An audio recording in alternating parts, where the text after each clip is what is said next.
aujourd'hui l'atelier slam avec Mike. Bon plaisir. Bonjour à toutes et à tous, bonjour à tous ceux qui m'écoutent à travers cette petite vidéo.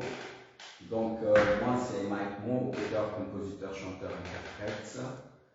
Et je suis slameur, membre de l'association Aslama, donc l'association des slameurs du Mali.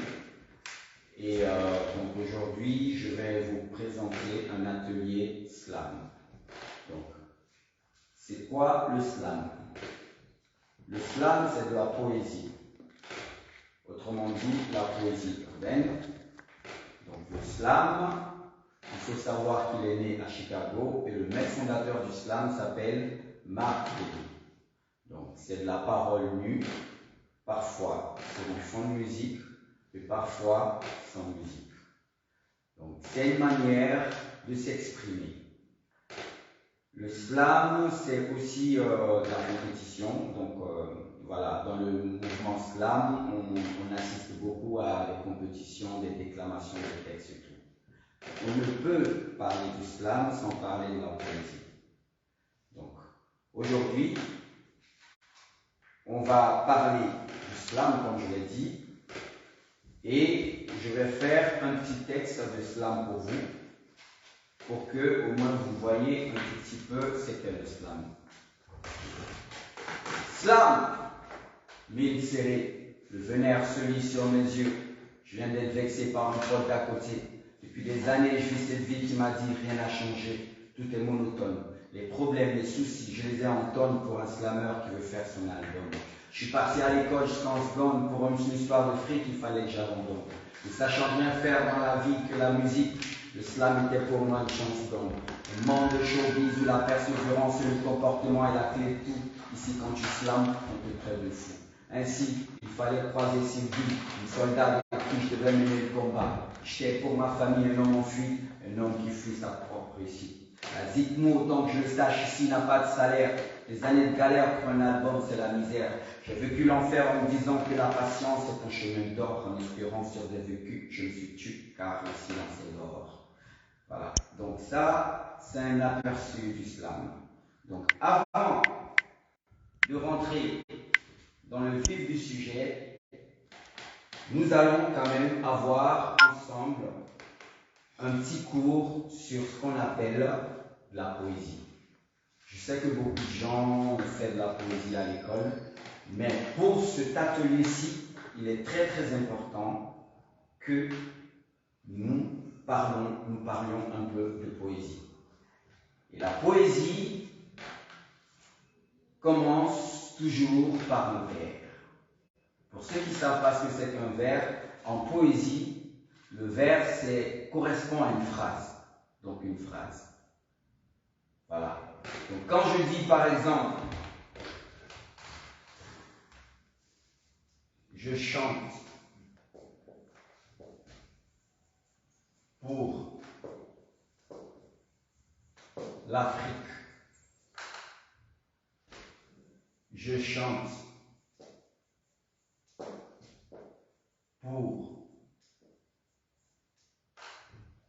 pour les bras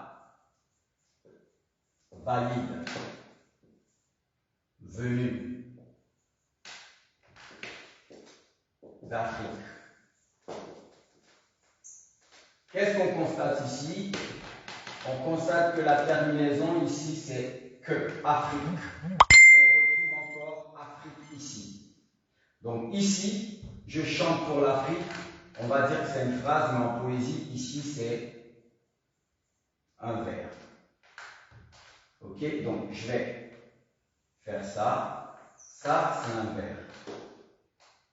Donc, en poésie, pour dire une phrase, on dit un vers. Donc, je chante pour l'Afrique, je chante pour les bras valides venus d'Afrique. Deuxième vers.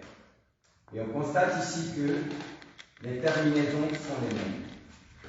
Donc ici, que et que, ça s'appelle une rime. Le même son, une rime. Donc, dans les rimes, Dans les rimes, il faut savoir qu'il y a plusieurs sortes de rimes. Ici, on a utilisé les rimes qu'on appelle les rimes simples. Les rimes simples. Il y a plusieurs types de rimes. On va les voir maintenant. Donc, il y a les rimes croisées, donc rimes croisées. Nous avons les rimes composées, ainsi de suite. Il y en a plusieurs. Mais nous, pour cet atelier-ci, on va juste se limiter aux rimes croisées et aux rimes composées. Il y a les rimes adjacentes, il y en a plein. Donc, je vais faire un schéma là, ici, pour comprendre c'est quoi la schématisation, pour comprendre la représentation des rimes dans un atelier d'écriture slam. Donc ici, on va dire, ce train-ci, c'est la phrase qu'on appelle vers en poésie. Et ici, on va mettre un A. Donc ça, c'est le son. Le son. Donc le vers et le son. Deuxième vers et un autre A, deux sons. Donc ici, on a les rimes simples. Et lorsque on fait un vers comme ça, avec un autre son B, un deuxième vers avec un autre son B, non pardon, avec un son A, en bas un son B et un son A. Donc, vers, son A, deuxième vers, son A, rime simple. Vers, son B, vers, son A, vers, son B, vers, son A, on a les rimes composées. Les rimes composées. Ok? Donc, lorsque nous avons 4 vers, on va effacer ça. On va dire ici, nous avons 4 vers. Alors là, on dit qu'on a un quatrain. Un quatrain. Voilà. Donc, vers A, vers A, vers B, vers A. Ici, on a les rimes simples parce qu'on remarque que les sons sont les mêmes. Et au deuxième, on voit qu'il y a un son B et un son A. Donc si on doit prolonger, donc on aura un son B ici et un son A ici. Donc ici, on a les rimes composées. Donc ça, c'est ce qu'il faut savoir concernant les rimes. Maintenant, lorsque nous nous limitons seulement, parce que ici, ce qu'on voit, on a 1, 2, 3, 4, 5, 6. Donc, on a 1, 2, 3, 4, 5, 6 vers. Et là, on n'est pas dans un quatrain. Mais lorsqu'on efface ici, on se retrouve avec 1, 2, 3, 4 vers. Et là, on a ce que l'on appelle un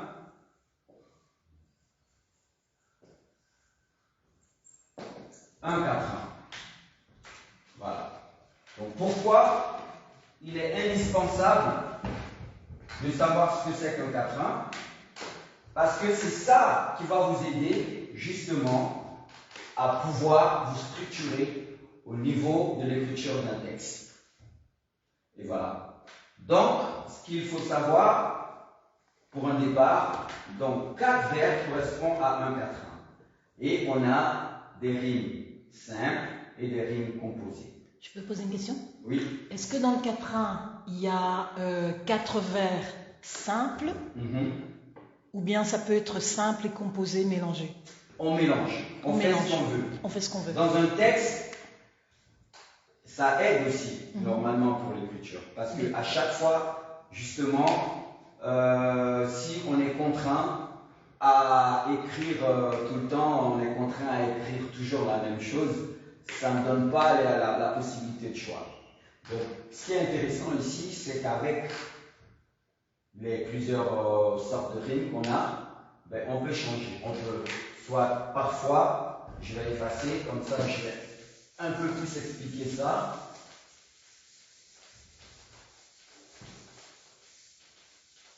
Donc ici, on a des rimes qui sont schématisées comme ça. Donc, vers A, vers A, vers B, vers B. Ici, on a un quatrain. Si on veut, on peut faire, pardon, on va faire comme ça, vers A, vers B, vers A, vers B. Donc ici on a les simples, ici on a les composés. Les adjacents se structurent comme ça. Donc on a vers A, vers B, vers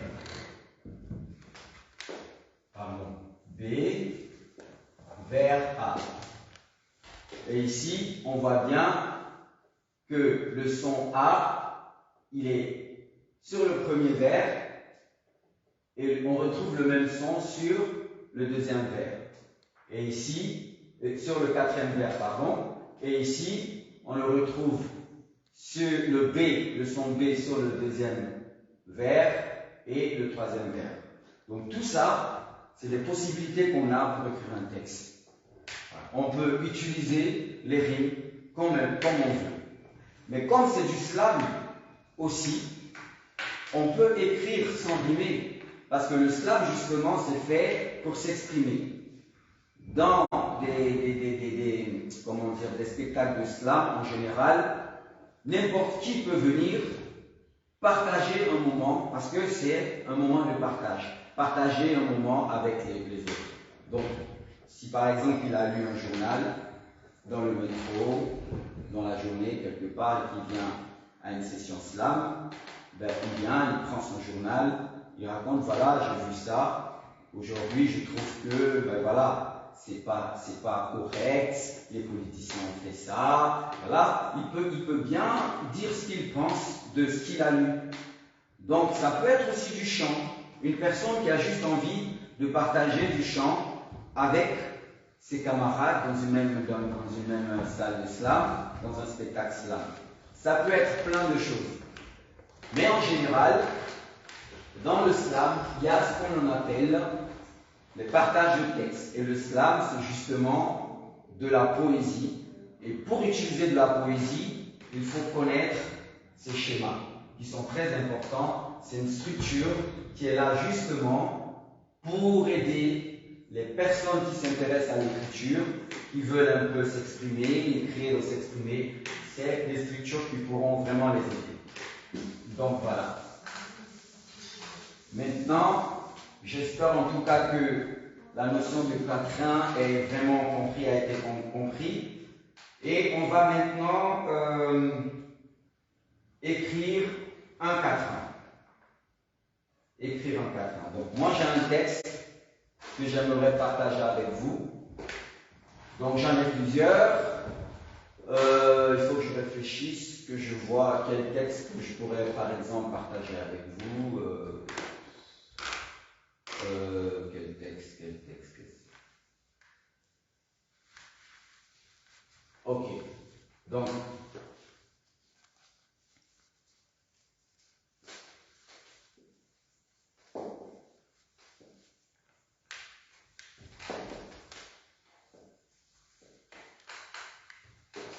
c'est vrai, on écrit comme ça. Hein. Voilà, je ne suis pas trompé.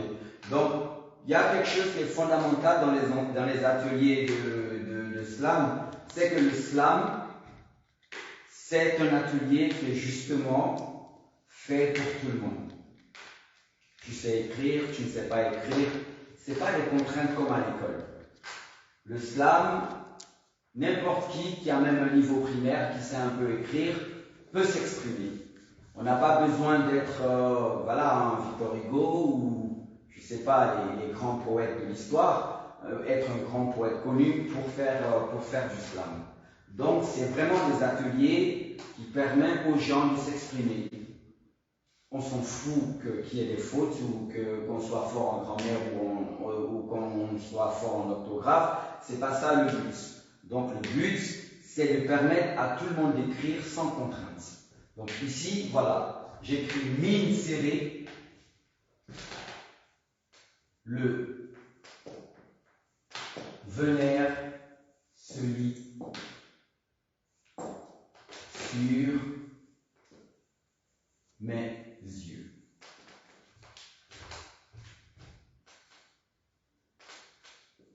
Je viens, désolé pour mon écriture, hein, j'écris très très mal, donc voilà. J'espère quand même que vous voyez bien le tableau et que ça sera lisible. Donc ici c'est je, donc mine serrée, la vie, non mine serrée, le venaire se lit sur mes yeux. Je viens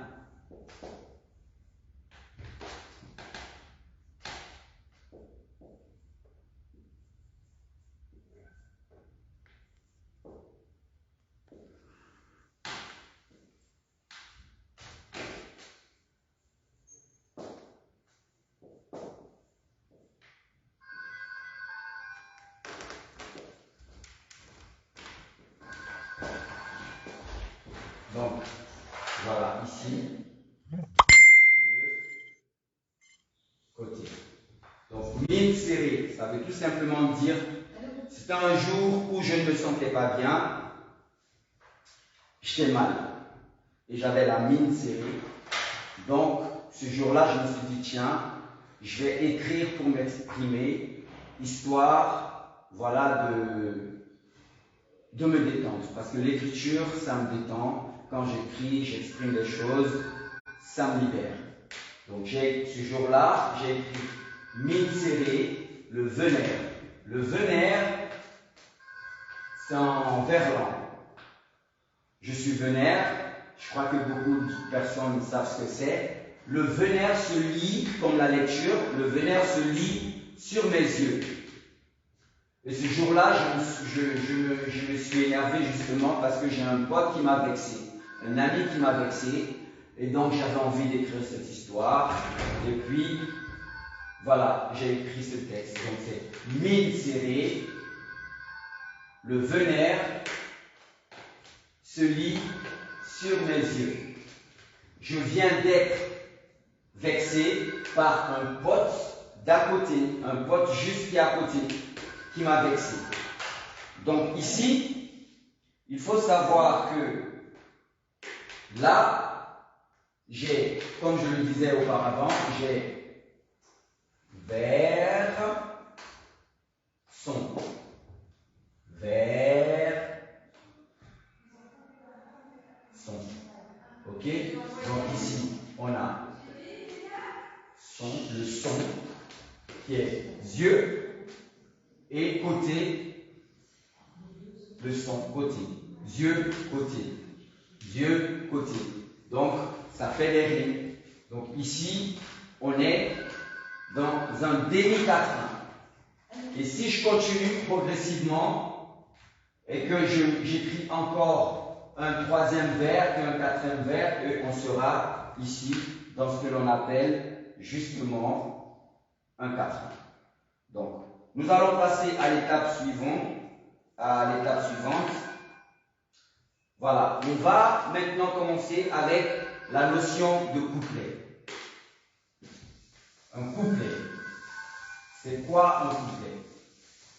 Donc ici, je vais effacer d'abord ce que j'ai sur le tableau. Comme ça, nous allons commencer avec la notion de couplet. le couplet, c'est la succession de plusieurs vers. Donc c'est la succession de plusieurs vers. Quand on fait un quatrain, on peut dire qu'on a 4 vers. Il faut aussi savoir que le vers correspond à ce que l'on appelle une mesure dans la musique. Donc tout à l'heure, j'étais parti sur ce chemin. Donc c'était vers, son, vers, son. Donc ici, on va dire que c'est une phrase ou un vers, mais en musique, ça s'appelle aussi une mesure. Une mesure. Donc le vers, il peut être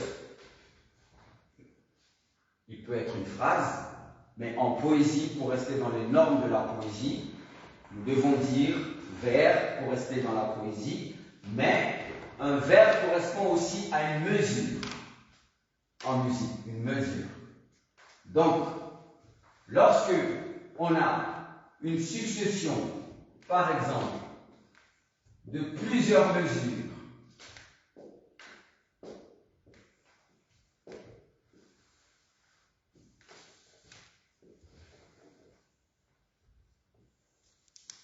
lorsqu'on a une succession de plusieurs mesures, on peut dire qu'on a un couplet. Ok? Un couplet. Voilà. Donc ici, on a 1, 2, 3, 4, 5, 6, 7, 8. On a 8 mesures.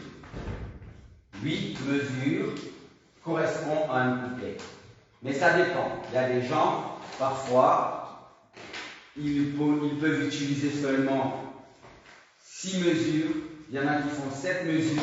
Il y en a qui font 12. Il y en a qui font 24. Ça dépend. Donc, quand tu veux structurer ton texte, ça dépend du nombre de mesures que tu utilises. Donc, du nombre de vers que tu utilises. Et du nombre de rimes que tu utilises. Donc, tout ça, un ensemble, par exemple, de vers donne, quand c'est 4, un quatrain, et quand c'est plusieurs, ça peut donner un couplet. Par exemple, on peut demander à des gens, écris-moi 8 mesures. 8 mesures, c'est quoi? 8 mesures, c'est 2 quatrains. Donc, ça veut dire 4 vers plus 4 vers qui font 8. Et en général, dans la musique, le couplet correspond plutôt le refrain. Pour ceux qui ne savent pas ce que c'est le refrain, c'est quelque chose qui vient à chaque fois dans la musique. Donc on chante, et puis après il y a une partie qu'on chante, et on continue à chanter, et cette partie revient à chaque fois, et ça, on appelle ça justement le refrain. Donc pour la structure d'un texte dans la musique, il y a des gens, ils vont te faire un couplet de 12, ils vont te faire 8 mesures, et les 8 mesures correspondent au refrain, et le refrain, il revient à chaque fois dans la musique. Et voilà. Donc, ça, c'était au niveau du couplet. J'espère en tout cas que je me suis bien exprimé pour que la compréhension est facile.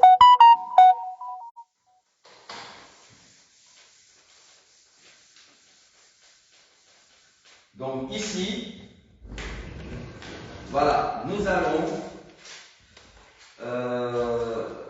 distribuer des journaux. On va distribuer des journaux. Donc ça, c'est des petits prospectus aussi que j'ai, des journaux qui sont là. Voilà. On a des journaux ici, on a des magazines, on prend tout ce qu'il y a. Et voilà, donc je vais le distribuer.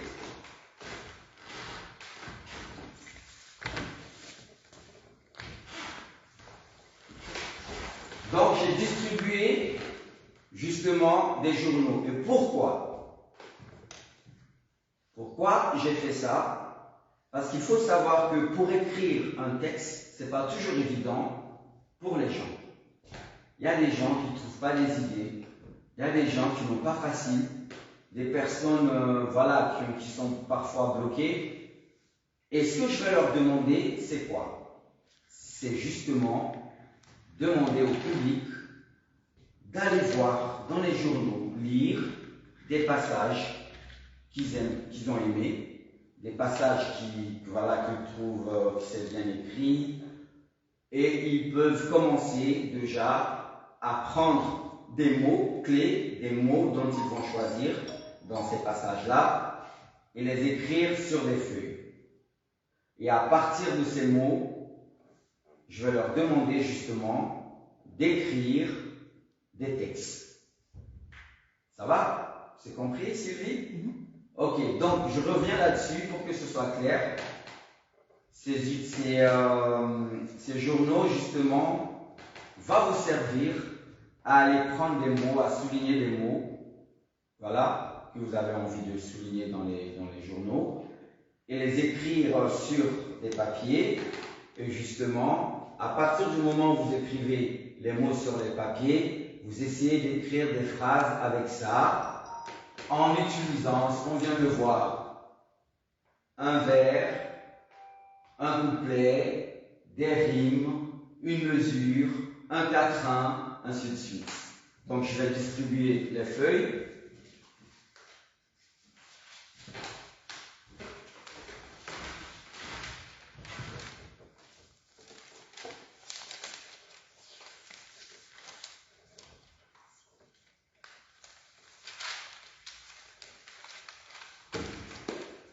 Voilà, c'est fait.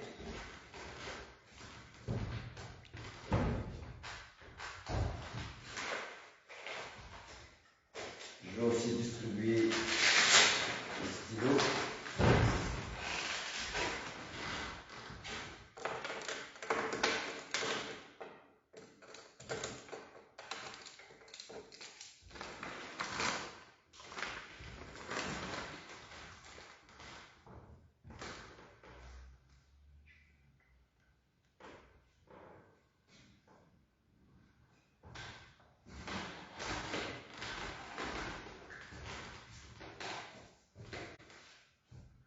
Donc ici, j'ai distribué les feuilles et les stylos, justement, pour aller piocher des mots dans les journaux que j'ai distribués, afin d'écrire un texte.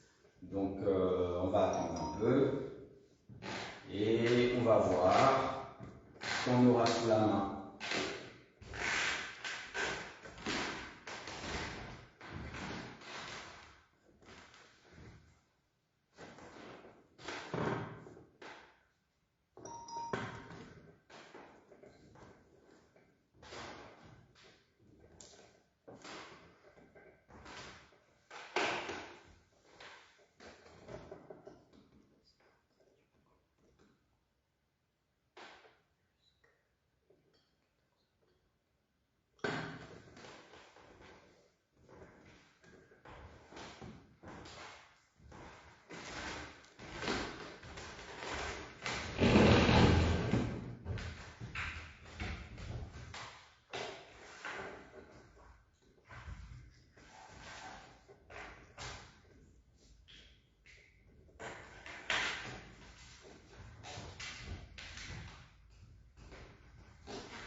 Donc ici, j'ai mon journal, je viens de trouver un mot que j'aime bien, spéculose.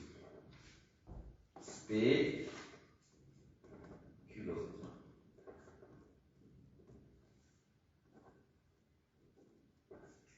Spéculose.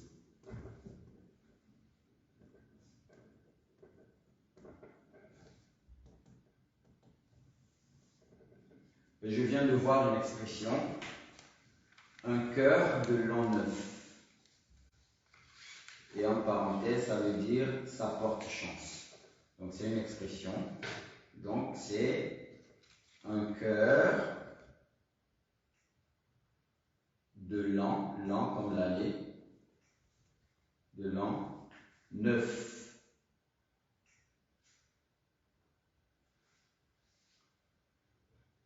Donc en parenthèse,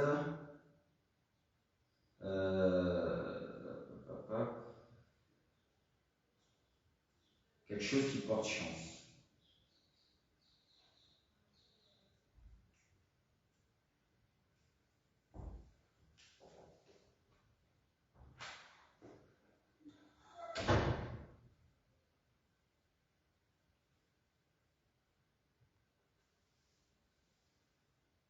Je viens de voir un autre mot, accro.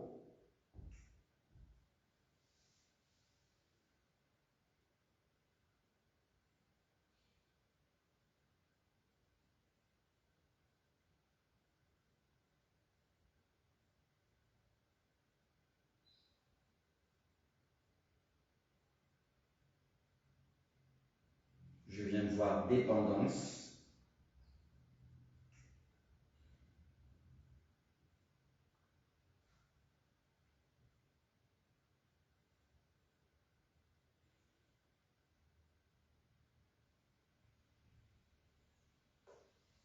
Avoir du peps.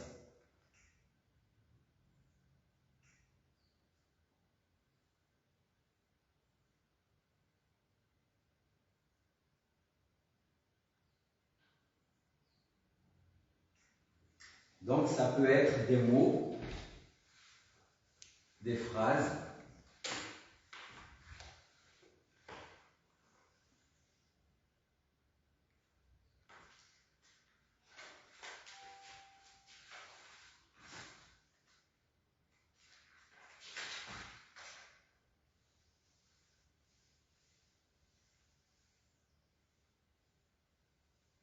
théorie.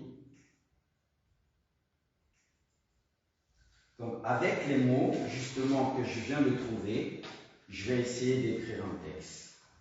Donc pourquoi j'utilise la technique du journal? La technique du journal, c'est vraiment utilisé pour les personnes qui n'ont pas d'inspiration. Donc des personnes qui sont un peu gênées, parfois ils ne savent pas toujours par où commencer, ils n'ont pas facile à écrire un texte. Donc c'est justement pour ces personnes qui n'ont pas d'inspiration et tout ça. Donc cette technique permet à ces gens de se lancer aussi facilement dans l'écriture. Donc ici, dans le journal, j'ai trouvé quelques mots et quelques phrases. Donc le premier mot c'est spéculoos, un cœur de l'an neuf, qui veut dire quelque chose qui porte chance. Accro, donc être accro à quelque chose. Dépendance, ça a à peu près la même signification que accro. Je suis accro du slam, et voilà. Avoir du peps, ben voilà, avoir, comment dire, de la force. Et le mot théorie. Donc avec ça, je vais essayer d'écrire un texte.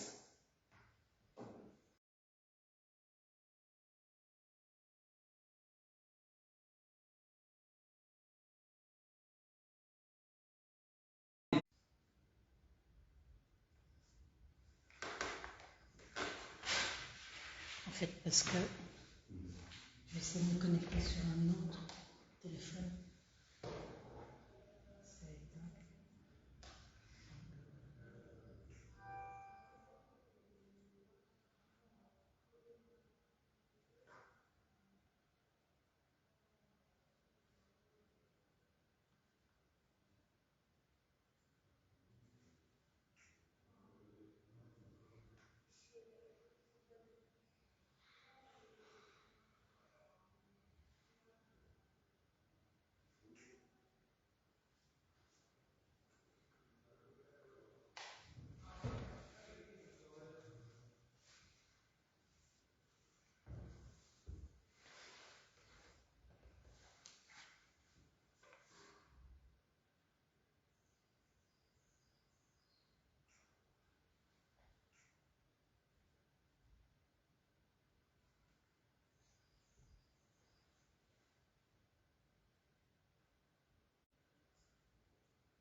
Donc voilà.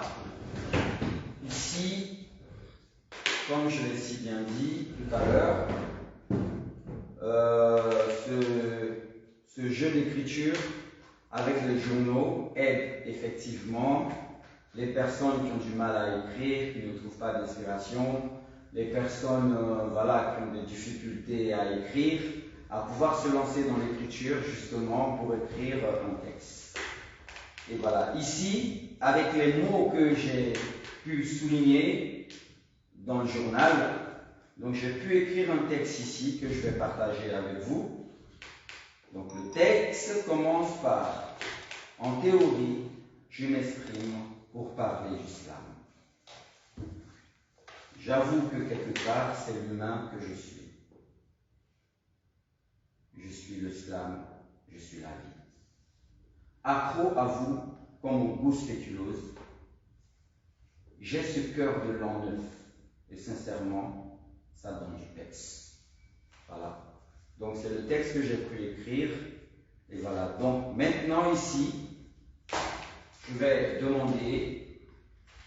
demander à prendre vos textes que vous avez écrits et donc vous essayez de mélanger vos textes.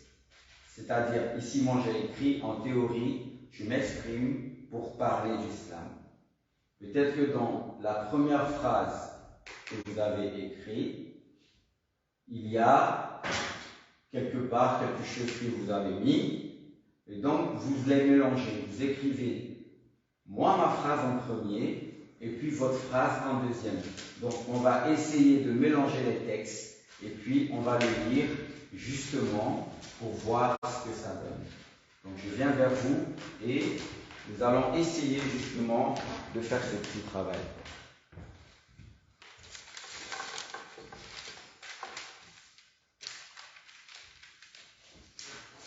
Donc voilà.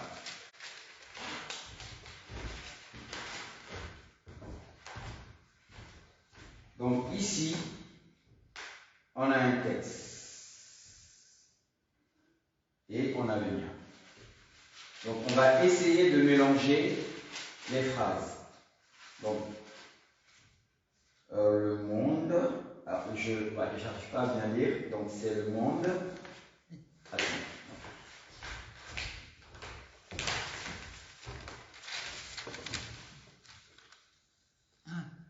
Le monde change, je vais te le réécrire bien.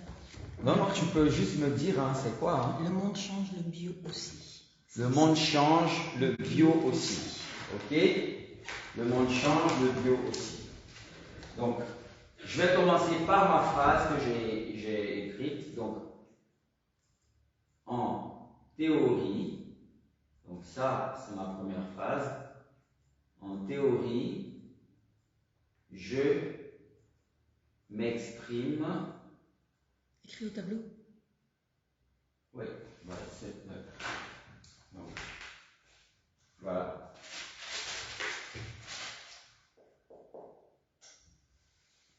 En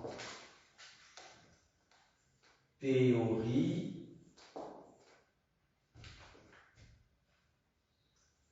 je m'exprime pour parler du slam. Pardon. Pour parler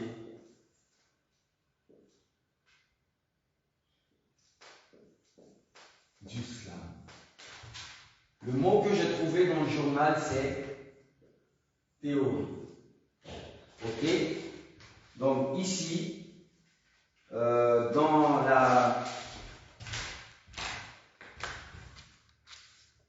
le monde change, le bio aussi. Le monde change.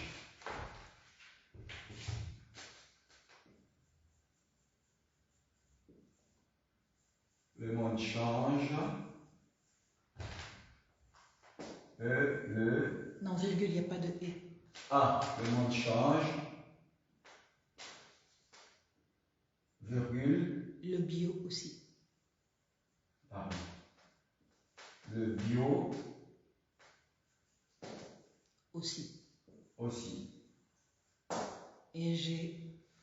le mot que j'ai vu, c'était bio. Donc, maintenant, je vais écrire ma deuxième phrase et après, je vais écrire la situation. J'avoue que quelque part,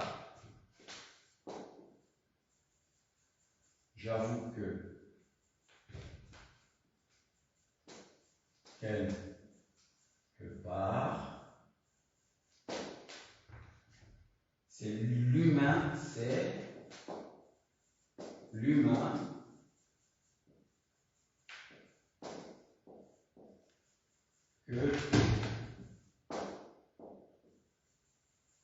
que je suis. Donc, c'est l'humain que je suis. Et la deuxième. C'est toi qui l'as fait. J'avoue que quelque part, c'est l'humain que je suis. Donc, ça, c'est moi. Maintenant. Tu as ma feuille en main. Ok, donc, je te dérange, dit le roi ici.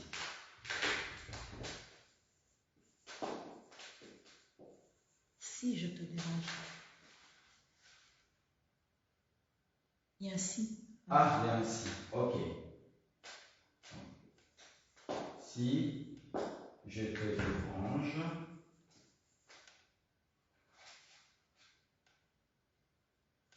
virgule, dit le roi ici, dit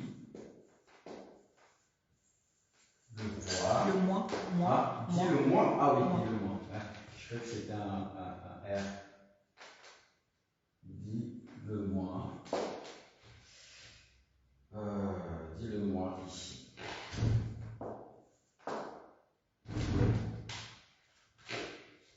Ok, on va s'arrêter là. Donc ici, on a deux différents textes qu'on a mélangés. Donc on a mélangé les phrases et on va voir ce que ça va donner. Donc juste pour revenir sur ce qu'on a fait, donc ici, c'est ma phrase à moi. Donc en théorie, je m'exprime pour parler d'islam.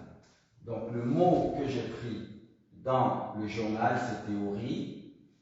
Et ici, c'est toute une phrase qui a été prise. Donc, le monde change, le bio aussi.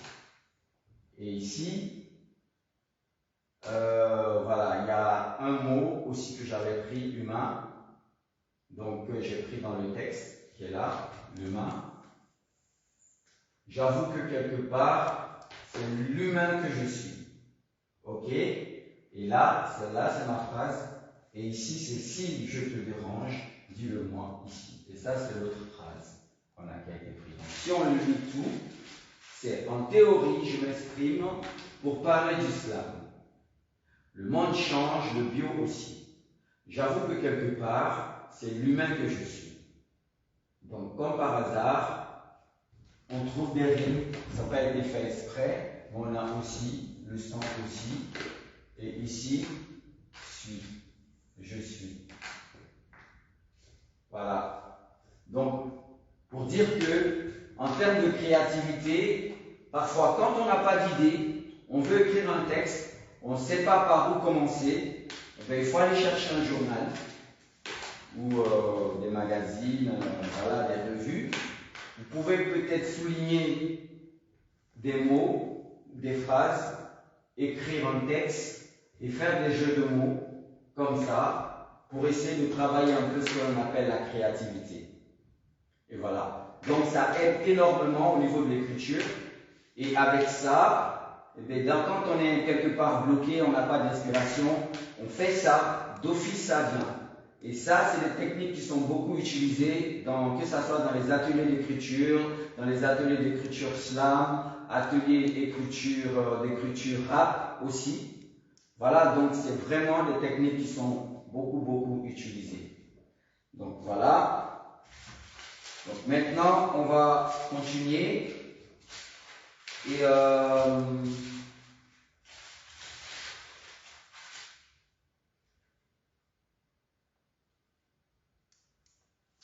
donc on va faire ici ce que l'on appelle la bombe des rimes.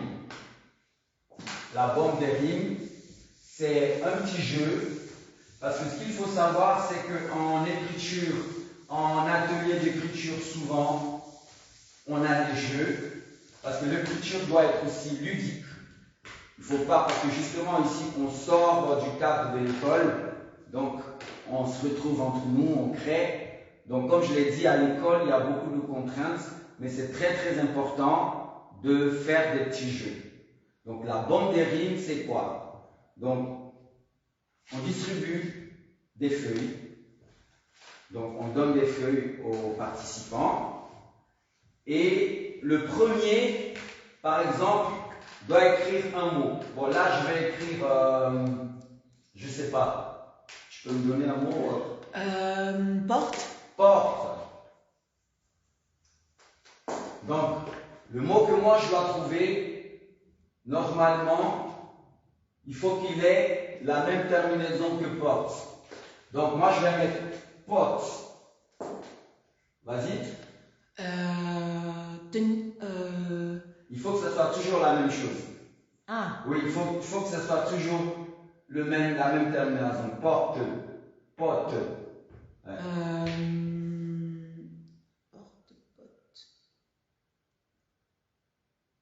Bol. Bol, il faut que ce soit... Ah, il faut que ce soit TE. TE. Porte. Oui.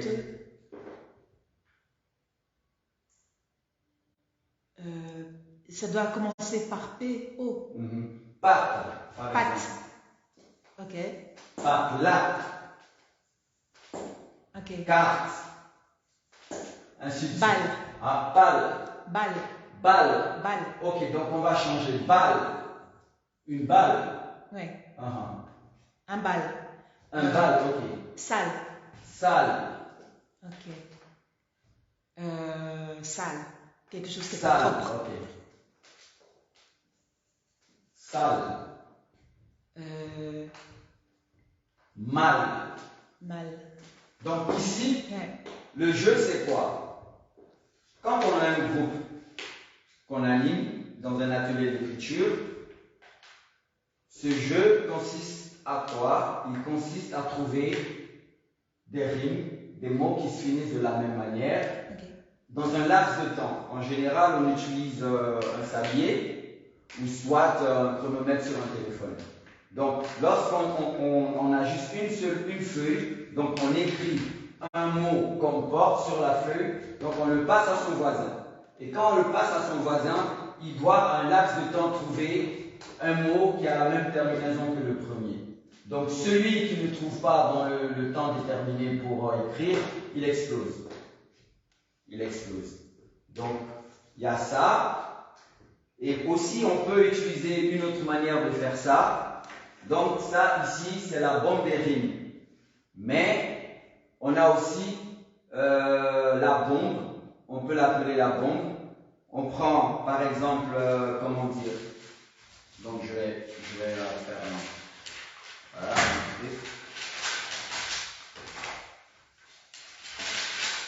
Je prends un papier, comme ça, et puis, voilà, je fais une boule avec. Voilà, ça, on va dire que c'est la boule. Donc, c'est la bombe. Donc, quand il y a des participants qui sont dans une salle, allez, je te lance la boule. Bombe! Tu vas trouver un mot avant que ça explose dans ta main. Ah! Oui. Et un mot qui quoi? Un mot qui finit par bombe, b. Bombe. 1, 2, 3, 4, 5, Pomme. 6. Pomme. Ok, pomme. Alors, gomme. Rome. Rome. Sonne.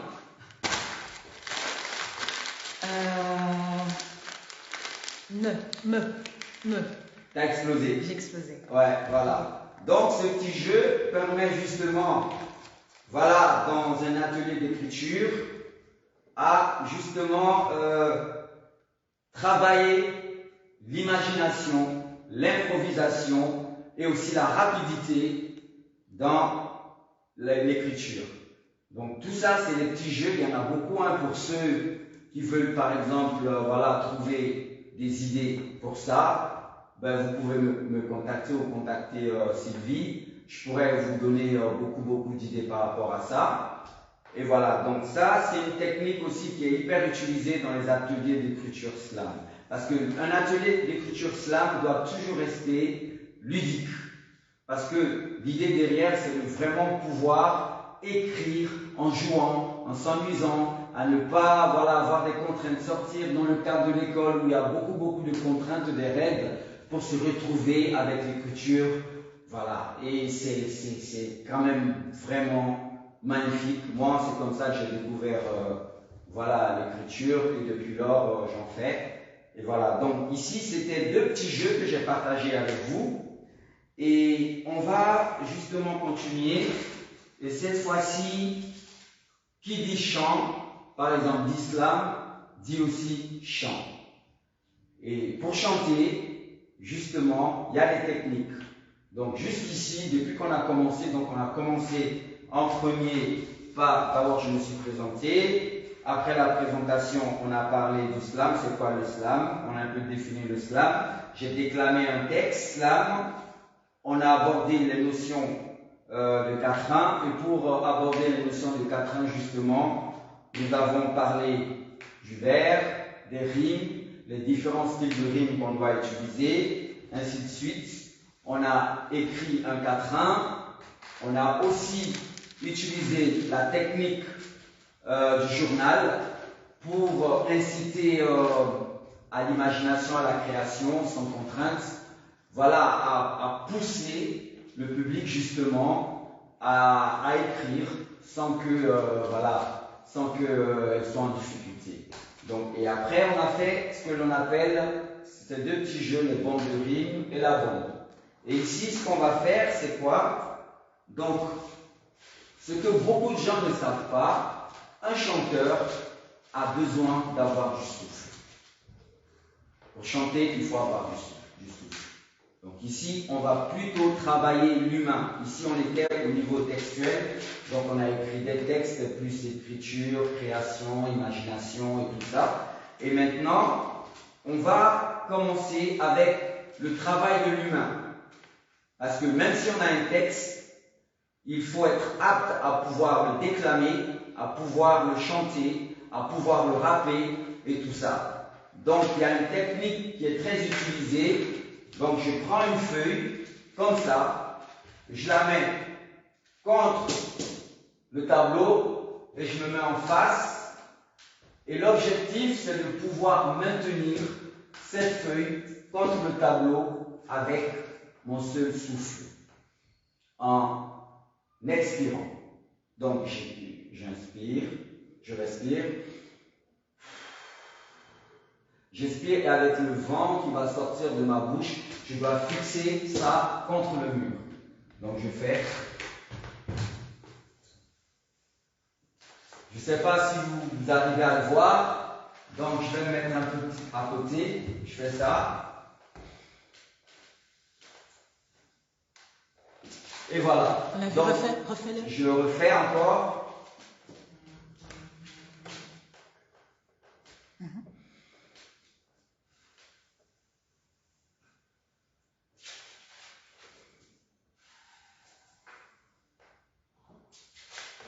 Ok, on a vu. Voilà. Et donc, ça c'est un petit jeu auquel on peut jouer. Donc, on peut aussi utiliser un sablier comme un chronomètre quand vous êtes plusieurs. Donc, vous jouez à maintenir la feuille contre le tableau. Donc, celui qui arrive à le faire plus, voilà, on peut dire qu'il a gagné, et ainsi de suite. Et ça, c'est quelque chose aussi que vous pouviez faire chez vous pour travailler le souffle. Parce que quand on chante, on est sur scène, on a le micro, on chante et parfois ce qui se passe, bon, les artistes, ils n'ont plus de souffle. Mais quand le souffle est travaillé, et aussi, le conseil que je vous donne, un artiste doit faire du sport, c'est très important. Un chanteur ou celui qui a l'habitude d'utiliser sa voix pour travailler doit faire beaucoup de sport, c'est très très important. Donc ça, c'est un petit jeu auquel vous pouvez, des petits jeux que vous pouvez utiliser pour vous amuser. Et après, ça c'est pour le souffle. Maintenant, on a ce que l'on appelle l'articulation. L'articulation, c'est quoi? Quand on rappe, ou on chante, ou on slame, ou quand on parle, il faut bien prononcer les mots, par exemple. Il faut bien prononcer les mots. Bon, parfois, il y a des gens, ils ont des problèmes d'articulation. Bon, voilà, ils ont des problèmes d'articulation. Et parfois, il y a des personnes aussi qui ont du mal à prononcer, comment dire, certains sons. Donc, comme ils ont du mal, donc parfois, voilà, quand on s'exprime, ça crée des petits problèmes. Et pour vous aider justement à ça, ben, c'est de prendre un stylo et se mettre le stylo sous la langue, comme ça. Et essayer de, voilà, j'essaie de parler, mais on n'entend pas bien. Donc je vais essayer de déclamer un texte avec ça. Donc je vais mettre le stylo sous ma langue, comme ça. Je metto una parte pubblicamente già per la sua bouche caliente, mincere le venir celui chômageux, voilà. Donc cet exercice-là permet de travailler l'articulation. C'est-à-dire, c'est de mettre sa langue en difficulté, justement, et déclamer les textes au fur et à mesure. Et au fur et à mesure qu'on déclame les textes, justement, on se rend compte que, voilà, c'est difficile. Mais en même temps, après, quand on enlève le stylo, on se rend compte qu'on arrive à bien utiliser la langue et c'est facile, ça aide et ça donne des précisions au niveau des mots. Quand on utilise les mots, ça donne vraiment des précisions. Et voilà, donc ça, c'est aussi une technique qui est très importante à faire quand on est seul. Et parfois, quand voilà, on a envie voilà, de travailler tout ce qui est articulation, c'est des techniques qui sont bonnes, donc qui sont très bons. Il y a le souffle, justement, que je viens de vous montrer, donc, qui consiste à fixer une feuille contre le mur, comme ça. Et ça, c'est le souffle et le stylo sous la langue. Donc voilà. Maintenant, après ces deux exercices, on va passer au micro. Donc ici, j'ai pas un micro. Donc c'est pour vous montrer justement comment utiliser un micro. Donc beaucoup de gens, on va dire que ça, c'est le micro. Donc, parce que justement, quand on écrit un texte et qu'on travaille tout ce qui est souffle, tout ce qui est articulation, il faut aussi travailler, pardon, le micro. Et le micro, c'est l'élément qui permet justement à l'auditoire, dans un atelier slam, de comprendre ce qu'on dit. C'est très important. Mais par exemple, une personne qui a une voix qui n'est pas très forte et qui met le micro ici, comme ça, on n'entendra rien. Rien du tout. Donc, mais si la personne, au niveau de l'intensité de la voix, est faible, ben, le geste... de profil, comme ça on verra. Je fais comme ça. Donc, je disais, pour ceux qui utilisent le micro, pour des personnes qui ont des faibles intensités au niveau de la voix, il y a des personnes comme ça, ben, c'est toujours mieux de rapprocher le micro au niveau de la voix, plutôt au niveau des lèvres, comme ça. Et comme ça, on entend mieux. Mais si l'intensité de la voix est faible et qu'on met le micro comme ça, les gens ne vont rien entendre. C'est pour ça que parfois, dans des conférences, dans des ateliers slam ou dans des concerts, voilà, des personnes qui ne connaissent pas ces techniques-là, ben, on ne les entend pas. Parfois on dit, ah ouais, c'est au niveau de l'ingé son, on lui dit de mettre plus fort, mais non. Il faut juste être capable de connaître sa propre intensité au niveau de la voix. Et quand on sait ça, justement, on sait utiliser le micro.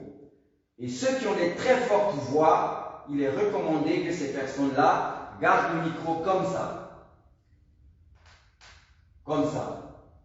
Parce que s'ils font ça, on va entendre très fort et c'est pas agréable à l'oreille.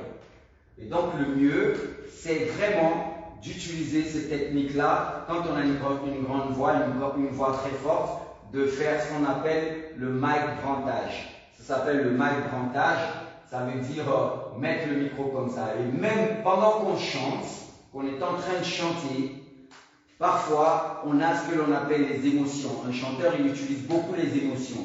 Donc les émotions, c'est quoi? C'est quand on parle de son texte, parfois il y a des parties qui nous touchent. On aura la voix, on parlera un peu plus bas. Il y a des moments où on va crier pour exprimer la colère. Il y a des fois où on va parler justement pour dire qu'on est triste. On va manifester des émotions de joie. Et bien quand on parle, voilà, quand on parle et qu'un moment, c'est triste, on va aller avec une petite voix, et bien c'est de rapprocher le micro justement un peu pour qu'on entende. Mais lorsqu'on va crier, il faut juste aller comme ça. Voilà, on va un peu plus loin. Et puis là, on crie. Et comme ça ne fait pas trop de bruit. Et on arrive à être dans les justes milieux pour pouvoir chanter. Donc voilà. Et ça, c'était l'atelier, justement, slam que je voulais vous proposer aujourd'hui. Et voilà. Donc pour faire un petit récapitulatif de ce qu'on vient de faire, voilà, si vous avez envie, par exemple, de vous approprier de cet atelier et les faire avec d'autres personnes, donc il faut juste savoir que en première partie de cet atelier, nous avons justement commencé le 1 à se présenter. C'est très important. Se présenter en utilisant 3 amorces, par exemple. Je suis, j'ai, j'aime. C'est quoi? Dans un atelier, on demande aux participants de se présenter. Je suis Mike, j'ai 30 quelque ans, j'aime le slam. Et on donne la parole à une autre personne, ainsi de suite. C'est 3 amorces qu'il faut utiliser. Et voilà. Et dès qu'on se présente, on part directement avec une définition du slam. C'est quoi le slam? On explique. Et l'animateur, à un certain moment, après avoir expliqué ce qu'est le slam, doit déclamer un texte de slam pour que le public puisse avoir un certain aperçu de ce qu'est le slam. Oui. Répète, qu'est-ce que le slam en 2 mots? En 2 mots. Oui. Le slam, c'est la parole et c'est le chant. Okay. En 2 mots. Donc, après la déclamation du texte, on rentre maintenant dans la notion du quatrain. Ok. Oui. Rappelle ce qu'est le quatrain en 2 mots. Le quatrain, avec le tableau. Le tableau. Oui. Donc, en 2 mots, vers, son. Vers, son. Qu'est-ce qu'un vers? Un vers, c'est une phrase. Okay. En poésie, le vers, c'est une phrase. Okay. Et le son, c'est le son qui vient à la fin de la phrase. Okay. Voilà. Donc, explique tout. okay. Dans le quatrain. Dans le quatrain, ici, comme je l'ai dit,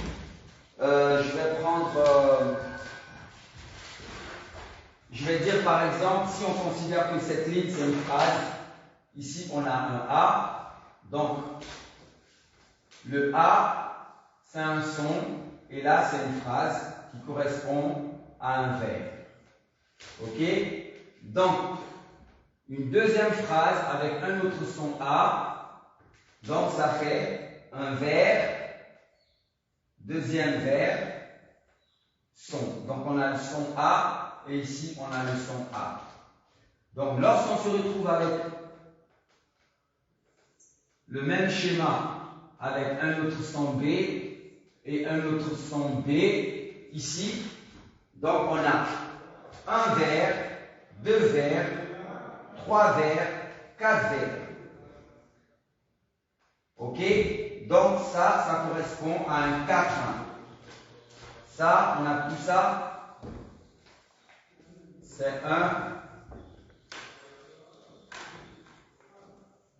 quatrain. Donc, je peux par exemple déclamer un texte pour que vous compreniez un peu c'est quoi un quatrain. Ok? Je chante pour l'Afrique. Donc je chante. pour l'Afrique. Je chante pour l'Afrique est un vers, mais à la fin de je chante pour l'Afrique, on a fric, le son que. Je chante pour l'Afrique. Je chante pour les bras valides partis de l'Afrique. Donc, je chante pour les bras valides partis de l'Afrique. Ça, c'est le deuxième vers avec le son encore que. Pourquoi j'utilise les mêmes sons? C'est pour vous permettre de comprendre plus facilement la notion de son qui est une rime dans un texte de slam ou de rap ou de poésie. Voilà, donc je chante pour l'Afrique.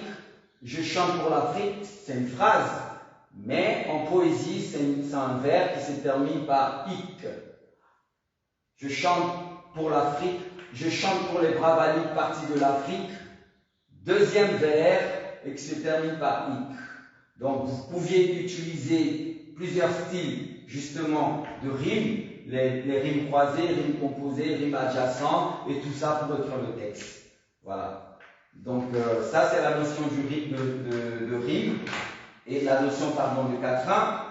Et après, nous avons écrit un texte à travers des journaux qu'on a pris pour inciter, voilà, les participants à écrire plus facilement, à travailler la créativité. Réexplique cette partie en 2 mots. Ok.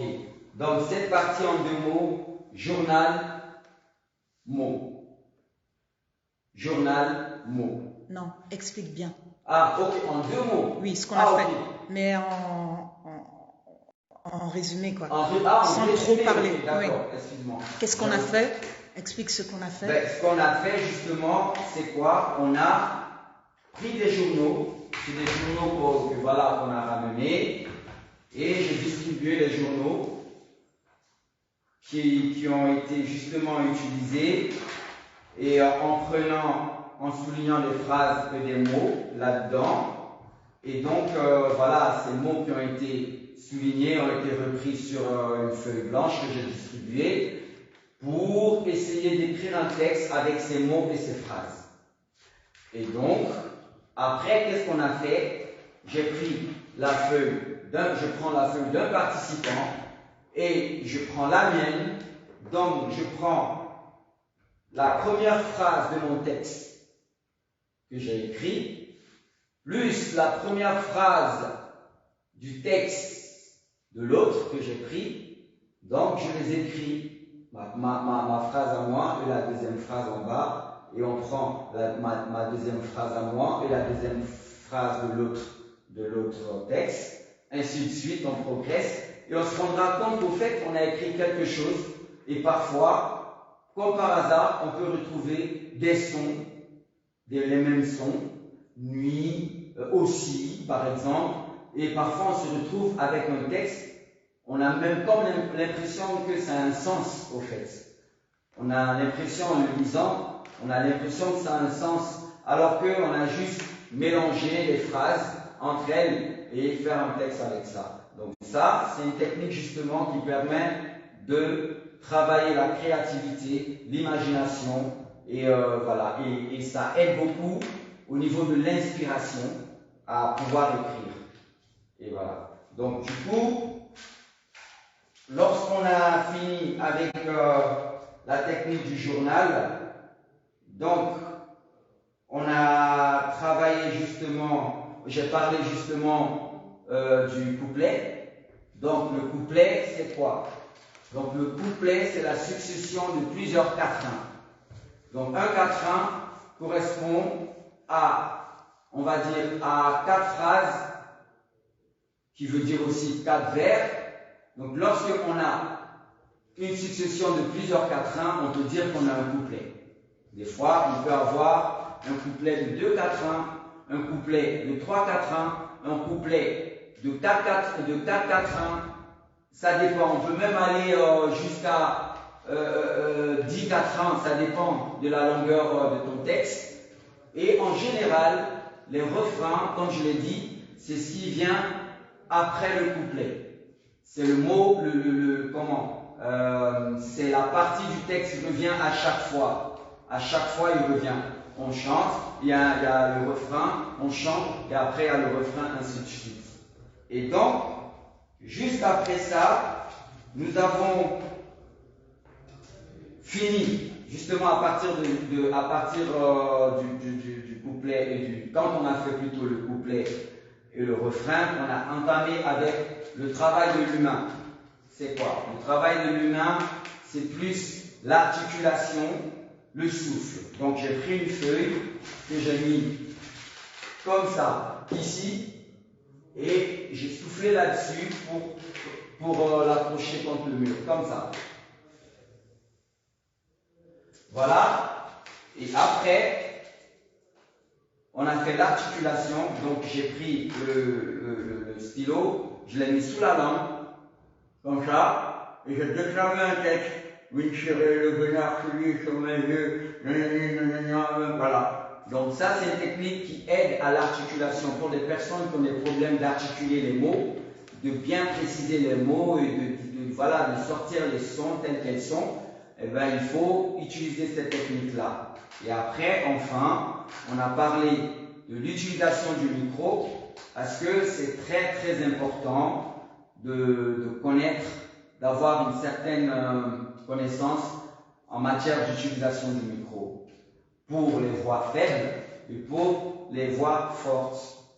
J'avais dit que justement, pour utiliser un micro, il faut d'abord savoir quelle est l'intensité de sa propre voix. Si on a une voix qui est faible, ben, il faut approcher le micro comme ça et ça permet justement de se faire entendre. Et après, à chaque fois, il y a un ingé son qui est là, qui gère le son. Et aussi, il y a beaucoup d'artistes. Bon, pourquoi on parle des balances? Les balances, ça veut dire faire le test des niveaux des sons avant un concert. Ben, tout ça, ça sert justement à réguler le micro en fonction de la voix de l'artiste.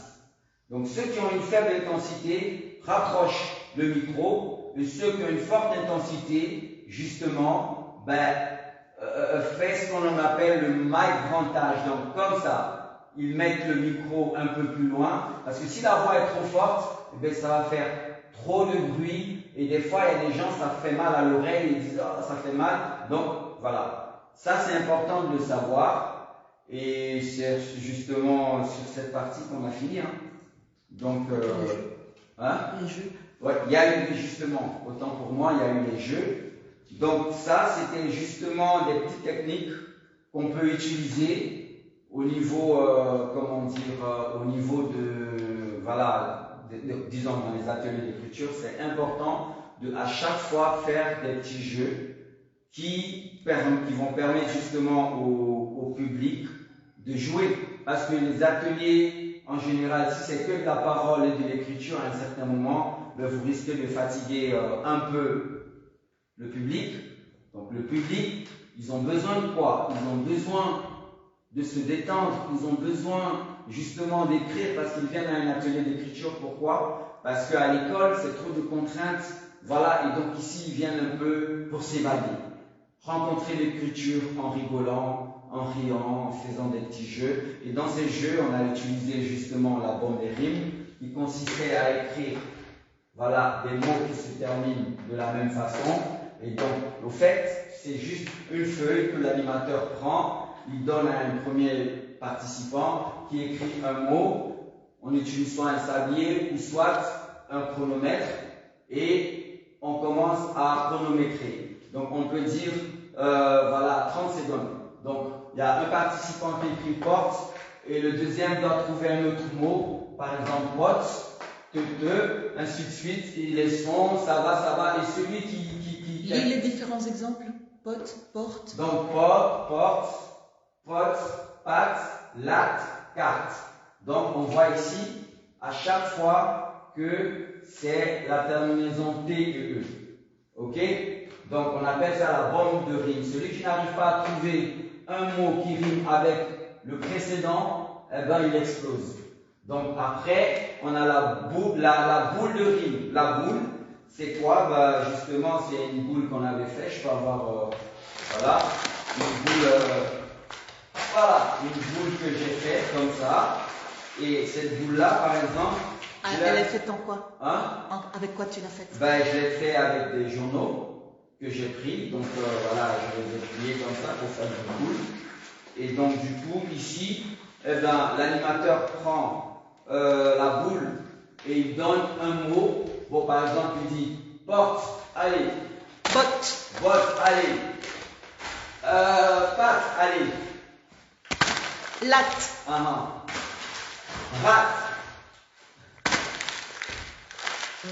Rate. Batte. Bon, voilà, je regarde carte. J'explose. Voilà, elle explose. Et voilà. Donc sur ce, voilà, j'espère en tout cas que ça vous a plu et qu'on s'est bien amusé ensemble. Donc voilà, si vous avez aimé, n'hésitez pas à lâcher des j'aime et surtout soutenir ce projet parce que je trouve que c'est un très bon projet. Et voilà, donc merci et à la prochaine. Voilà, merci encore. Là, c'était un atelier technique, mais c'est quand même nécessaire parce que pour chanter, parfois il faut écrire avant. Et donc ici, on a eu des petits trucs, Oui. des petites astuces. D'astuces, oui. Voilà. Merci de nous avoir suivis. Et on se voit le mois prochain. Allez sur la page Facebook de Petit Machin. Et donc, en général, vous aurez un film du meneur d'atelier, de l'atelier suivant. Merci. Au revoir.